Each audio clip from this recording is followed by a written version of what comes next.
DOJ attorneys basically to go to all the places where the consent decree was because they still don't trust Republicans, right? Yeah, I guess we'll get that right after the Durham report. Right. So where is Bill Barr and why is DOJ, why have they not been on this from the beginning? I'm increasingly concerned that we didn't do enough swamp draining over there at the Department of Justice when we needed to, Steve.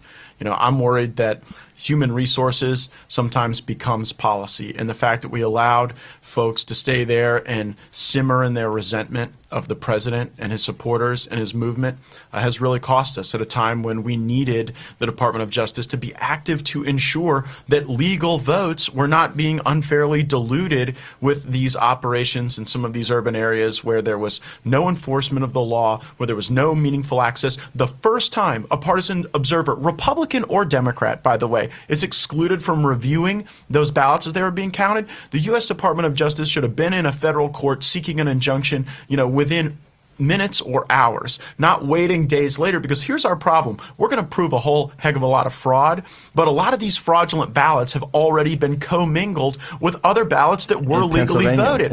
And so the question is not whether or not you can prove the fraud. It's not even whether or not you can prove the fraud at scale. The question is whether you can access the legal remedy of having commingled ballots thrown out. And if you're tracking the success rate on that, it hadn't been a great one for the Republicans.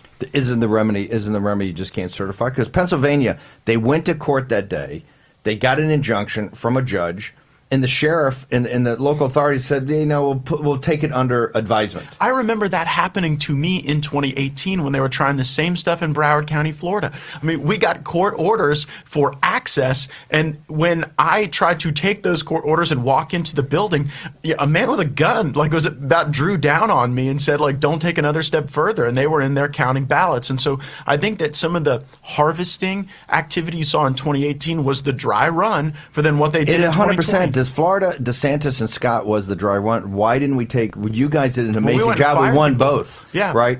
Why didn't we take the lessons of that and apply that to the 2020 presidential? Well, because you guys combated it, but you combated it in the moment. Well, what a difference an effective governor makes. You know, because in Florida, we fired the bad actors, we put better policies in place, and during Election Day, we demanded real-time reporting on the full universe of ballots, so there couldn't be the funny business of seeing how many votes Trump gets on Election Day and then figuring out how many ballots you need to will into existence. And then you compare that strong leadership of Governor DeSantis to the limp-wristed actions of Governor Ducey in Arizona and of Governor Kemp in Georgia, and you really see who the fighters are in this movement. I think that but for Kemp and Ducey, we would have been outside the margin of fraud in those two states. But Ducey was terribly unpopular. Kemp wasn't fighting for the president. We're taking